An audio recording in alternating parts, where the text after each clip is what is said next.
Շատ ուրախ եմ, նախ եւ առաջ շատ շնորհակալություն վարչապետ Փաշինյան, հարգելի Նիկոլ, ջերմ ողջույնի հյուրընկալության համար։ Դուք եւ ձեր թիմն իսկապես բացառիկ աշխատանք եք իրականացրել հյուրընկալելով Եվրոպական քաղաքական համայնքի գագաթնաժողովը, մեկ տեղում հավաքելով ավելի քան 40 առաջնորդ։ Այն փաստը, որ Հայաստանը հյուրընկալում է գագաթնաժողովը, այն փաստը, որ մենք բոլորս այսօր այստեղ ենք, բավականին հստակ ցուցանում է Հայաստանի աշխարհագրաքաղաքական ուղղության ճանապարհի։ Հայաստանը եւ Եվրամիությունը միասին են այդ ճանապարհին։ Հենց այդ պատճառով վաղը մենք կացկացնենք առաջին ԵՄ Հայաստան գագաթնաժողովը։ Այսօր գագաթնաժողովն իսկապես պատմական էր։ Առաջին անգամ ԵՔՀ-ն հանդիպել է հարավային Կովկասում։ Եվ այսօր այս գագաթնաժողովին մասնակցել է նաև տեսաձայնային կապով նախագահ Ալիևը։ Այս գագաթնաժողովը կհիշվի որպես խաղաղության գագաթնաժողով Կովկասում, որը բերել են խիզախ քաղաքական որոշումները եւ անխոնջ դիվանագիտական ջանքերը։ Սա պատմական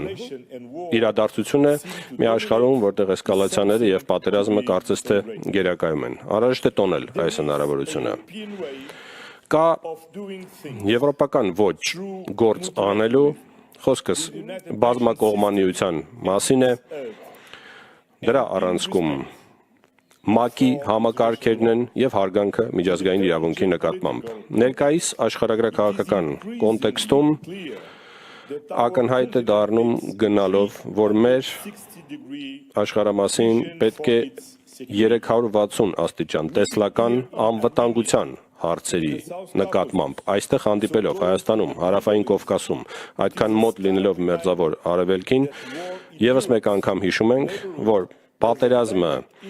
Եվրոպայի հարևանությունում ուղիղ ազդեցություն է մեր ընդհանուր անվտանգության, էներգետիկ մատակարարման եւ տնտեսության վրա։ Դա նշանակում է, որ Եվրոպան համակողմանիորեն պետք է աշխատի Հայաստանի հետ եւ ամբողջ տարածաշրջանի ապահովելու խաղաղություն եւ կայունություն։ Հարատև խաղաղությունն ու կայունությունը խարսխված են դիմակայուն ժողովրդավարական կառուցակարգերում եւ ուժեղ տնտեսական կապերում հարևանների միջև։ Այդ պատճառով այսօր ԵՔՀ գագաթնաժողովը շեշտադրում է պայքարը օտարերկրյա միջամտությունների դեմ ժողովրդավարական գործընթացներում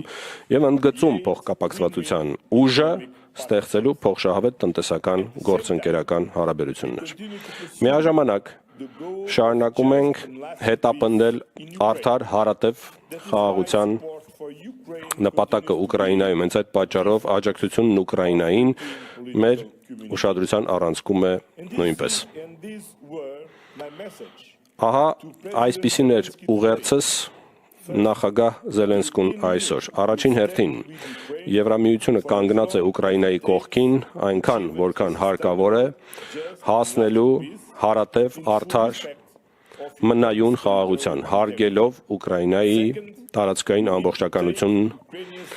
Երկրորդը, մենք պետք է հաշվի առնենք Ուկրաինայի անդամակցության հնարավորությունը,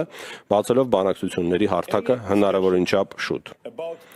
Ցանկացած քննարկում, որ վերաբերում է խաղաղությանն ու կայունությանն այս աշխարհամասում, պետք է ընդգրկի մեր համախոհ գործընկերներին